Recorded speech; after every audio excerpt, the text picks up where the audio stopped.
একটি দাদা শ্রী ঠাকুরের কাছে বলছিলেন, শ্রী রামচন্দ্রকে আমরা আদর্শ স্বামী, আদর্শ ভ্রাতা, আদর্শ পুত্র ইত্যাদি হিসাবে দেখতে পাই, কিন্তু তাঁর বাণী হিসাবে তো কিছু পাওয়া যায় না।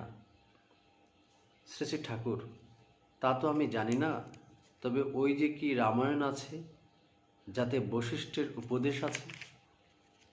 উক্ত দাদা: হ্যাঁ, যোগ বশিষ্ঠ রামায়ণ, কিন্তু সেখানে তো বশিষ্ঠের উপদেশ, রামচন্দ্রের বাণী।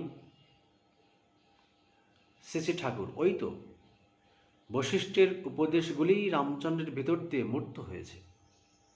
রামচন্দ্রের অ্যাকশানই অর্থাৎ কর্মই তার স্পিচ অর্থাৎ বাণী, অ্যাক্টিভিটির অর্থাৎ কর্মের মধ্য দিয়েই তাকে জানা যায়। দ্বীপরক্ষী, 2য় খণ্ড।